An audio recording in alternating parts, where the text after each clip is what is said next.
Wanted to do a video on my 5 favourite face brushes. Don't ask me why, I was just drawn to this topic. I just want to blah at you all about face brushes, and the first thing that you're going to notice is that there's no MAC brushes at all in this top 5. In fact, I think I only own, yeah, one MAC face brush because I got rid of all the rest because, do you know what?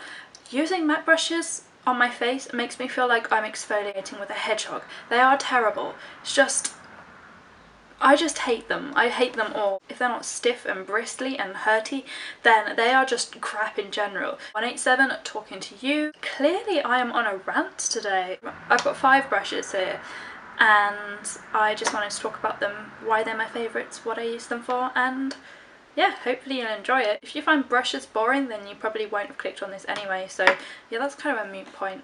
But I've got 3 foundation brushes and 2 other brushes. So the first foundation brush I want to talk about is the e.l.f. powder brush. This is absolutely one of my favourite brushes. This is one of the first brushes I reach for everyday makeup application, any foundation. I mainly use it for whatever I'm using on the day, it doesn't really matter. From matte to tinted moisturiser. I just love this brush. I love the fact that it's reasonably priced, and the thing that I don't get about it is that it's continued to be marketed as a powder brush, because it's clearly not. It's a flat top kabuki. The best thing about this is that it's really soft and the hairs are really dense, but they've got a little bit of give to them, so that when you apply your foundation, if you're using something like the Sonia Kashuk brush, which is really dense but also the bristles are quite stiff, you can tend to get kind of streak marks, but with this brush it just blends them out so effortlessly because the brush head is pretty big, and because it's so dense and because the hairs are so soft that you will just never ever get streak marks with this brush. Not to mention it's about £3.50. My last powder brush from e.l.f. lasted me about 2 years before giving up the ghost. The point is with the e.l.f. brushes that I don't mind if they start shedding a little bit within reason, because I know that they are cheap to buy. So I love these. I have 2 of these. I would probably get more if I could be bothered to place another order. The e.l.f. powder brush is one of my absolute daily staples. I love this brush. I would not have this out of my collection. This is just brilliant. Never used it for powder though. Next foundation brush is the Coco Beau Big Fat Firm Foundation brush. This is a really fantastic brush for when you're short of time or when you have a foundation that you really need to blend very quickly. Things like MAC Pro Longwear or Chanel Perfection Lumiere. Those are the kind of foundations that benefit from this brush because it's so thick and so dense that it literally just gets the product blended and on your face within about 10 seconds. It's just so ridiculously easy to use. I love that it's a really unique design. It's really thick, really big and really short. The domed edge here makes it pretty easy to get into the little contours of your face without much problem. You could also use it as a contour brush actually because of the synthetic hairs. I think it'd be great to, if you wanted to do a really sharp contour. However, I absolutely love this if I want to get my face on really quickly. I prefer to use this as an old-fashioned foundation brush on steroids because that's what it is. I just literally just paint it on and it blends in effortlessly. The problem I do have with this brush is that with some foundations it can soak up a lot of product in the bristles. It doesn't soak them up because it's synthetic, but it kind of eats them and they just disappear into the brush somewhere. So you can end up using quite a lot more foundation with this brush than you would because it just disappears somewhere into the brush and it's quite tricky to clean. However, I really love this brush. It's just for quick application, it's one of those things that I will reach for time and time again. Next favourite face brush is one of those brushes which is just close to my heart. This is the Louise Young LY34 and this is one of the first proper foundation brushes I ever bought. I'm not entirely sure why I picked this one. I think I was just intrigued by it when I first bought a proper foundation brush. And I love the shape. It's very unique. It's really long and it's got this really soft dome over the top. It's really dense. It's synthetic hair, and the reason that I love it is just because it's so easy to just buff foundation in, although there is a bit more movement in the bristles, so you do need to take a little bit more time to avoid streak marks, whereas with this one there's the bristles are quite stiff, so there's a lot less movement, so you can just literally paint it on. So because there's a little bit more movement in the bristles, it gives a really beautiful finish. Actually, when I talked to Louise Young at iMatch, she said that she designed this brush to be a powder brush, a spot powder brush, just to get powder on the face, but that everyone that bought it started using it as a foundation brush, so there we go.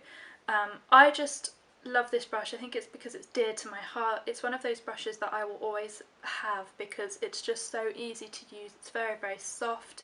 I've got to say as well, Louise Young are a really lovely company to deal with, so every time I've ordered from them I've had amazing service, so that is one thing that always makes me want to continue buying brushes from them. They're just a really nice company to deal with. But the reason that I just love this brush is because the unique shape and the really soft domed edge just give a really great finish time after time. It's just a really easy brush to use. Next brush I don't think is going to surprise anyone. It's the Illamasqua Highlight brush, and this is probably one of the most multi-purpose brushes I have ever bought in my life. I adore this thing.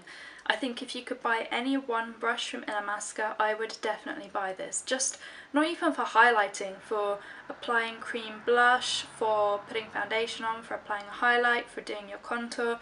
It's just fantastic. The reason that I bought this was actually to do my contouring after I had an Illamasqua makeover. And then I started to use it for other things and absolutely adore it. I love it with a cream blush because the small brush head means that it doesn't blend too much all over your cheek, and I'm really a huge culprit of just dabbing my finger and going like that and smearing it. So this brush, because it's got a really long handle, it gives me that really soft loose control, which gives me a really beautiful soft blended finish. So I don't just kind of go in really gung-ho and stamp the blush on my cheek. It's just, it really works to blend out cream blushes, just perfect. For contouring, it fits right in the contours of my cheek really well. Gives me a beautiful blended finish because it's quite dense, but it's also domed, so it's not too harsh. For highlighting as well, I think it's really lovely to blend a highlight over your cheekbone, but it's not my favourite use for it at all. And then for foundation, it makes a really beautiful, accurate application of foundation because the brush head is so small. It does take quite a while, but it does give a really beautiful finish. The thing that I will say about Illamasqua is that they make really high quality brushes. If you've never been impressed by MAC brushes, you'll probably like Illamasqua because they're incredibly soft and very high quality. Last brush is also Illamasqua, and this is where the whole exfoliating with a hedgehog comment that I made earlier comes into play. The first powder brush I ever bought was from MAC, and it was probably the 150, and I hated it. It was scratchy, it was horrible, it was just shed, dye ran, it was just a mess. It was a horrible brush. I don't even know why people buy it because it's awful. So I went in search of something else and just became entranced by Illamasqua. This was probably one of my very first purchases from Illamasqua, and it's a fantastic brush. I think I've had this brush about 2 years. It's still as soft as the day I bought it. It's in fantastic condition. It never sheds. And I love it because it gives me a really beautiful, soft application of powder all over my face. If I were to ever buy a powder brush, I would probably always go back to Illamasqua because their brushes are just really the gold standard for me. They're so soft and just well made. If you're ever looking for an alternative to the MAC 150 because you think it's quite frankly shite, then I would definitely say go to Illamasqua. This brush is just very soft. It gives a really lovely application of powder. It's very comfortable to use, which sounds really stupid. So the Illamasqua powder brush is definitely one of my face essentials. So that was all of my face essentials. I seem to finish every single video with. So hopefully you enjoyed this video. Hopefully you didn't find it too boring. Maybe brushes are boring to you. And in fact, if you did find it boring, then that's not really my concern because you're the one that just sat and watched the whole thing. So hopefully you enjoyed it. Hopefully you found it useful. This golden 5 right here, I am obsessed. These are just, I could probably get rid of every single other brush, but then you know what I'd have to do? I'd have to do brush laundry way more often, and I hate washing my brushes. So but if I could get away with only owning 5 brushes for my face ever, it would definitely be these. So have a lovely day everybody, and let me know what your favourite brushes are. for your face, not for your eyes. I'm not interested in your eyes.